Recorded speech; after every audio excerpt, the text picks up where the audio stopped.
Oui, bonjour tout le monde. Voilà, donc on va jouer le 13. Donc je me suis dit que plutôt que recommencer les mêmes erreurs qu'on a fait la dernière fois, on va essayer un petit peu de faire une partie un peu plus performante que la dernière. Voilà, donc moi aussi j'étais pas au top, j'étais pas non plus totalement prêt, mais il y a quand même enfin, il y a quand même une chose super importante pour jouer à Donjons et Dragons de cette version, c'est de connaître un minimum les règles. Alors, je vous ai fait un petit résumé et je me suis dit que le mieux de vous présenter ce petit résumé, c'était de vous faire une petite vidéo parce qu'on n'aura pas trop de temps avant le 13.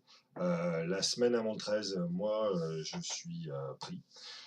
Voilà, donc il nous reste une semaine et en une semaine, il faut que je potasse le scénar et vous, que vous prépariez votre fiche de personnage et que surtout vous connaissiez un petit peu les règles.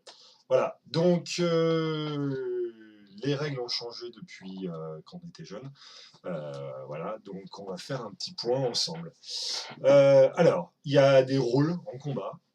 Suivant le type de personnage qu'on joue. Alors, donc là, c'est la classe de personnage. Donc, on est rôdeur. Alors, il y a quatre grands types. Il y a les cogneurs. Donc, les cogneurs, ils infligent une grande quantité de dégâts à une seule cible et en une seule attaque. Ils auront une grande mobilité, magie ou de la ruse. Voilà, donc dans les cogneurs, on a les rôdeurs, on a les sorciers, les voleurs, les barbares, les ensorceleurs, les vengeurs et les moines. Tout ce qui va être barbare, ensorceleur, vengeur, moine, on va pas l'utiliser, hein, parce que peut-être dans une prochaine, on va se concentrer un petit peu sur ce qu'on connaît. Les contrôleurs, ils se chargent d'un grand nombre d'ennemis en même temps, ils préfèrent l'attaque à la défense, et ils vont cibler de nombreuses cibles à la fois. Il pourra affaiblir, désorienter, retarder. Donc on a le célèbre magot, les druides, les invocateurs, les limiers, les psions. Bon, tout ça c'est tout autour de la magie. On a les meneurs, donc ils motivent, encouragent, soignent, bonne défense, avec des pouvoirs de protection et désignent l'adversaire. Donc ça c'est le maître de guerre, le prêtre, et on va s'arrêter là.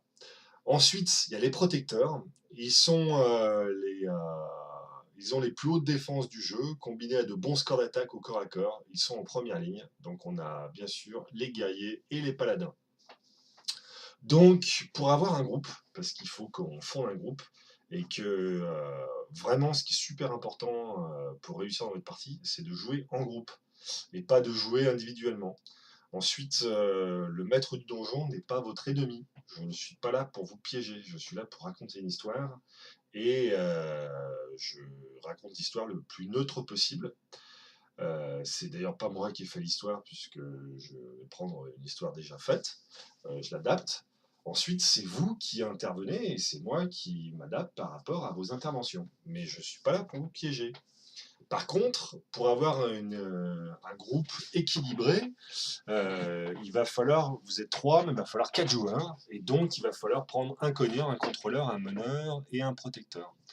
Donc il va falloir qu'on prenne un voleur, c'est essentiel, un magicien, ça me paraît bien, un prêtre, c'est très bien aussi, et soit un guerrier, soit un paladin.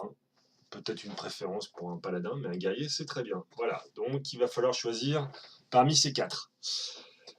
Euh, Et puis, il n'y aura pas de multiclassage. On va commencer sur un personnage avec sa classe de personnage, et je pense que ça sera déjà bien.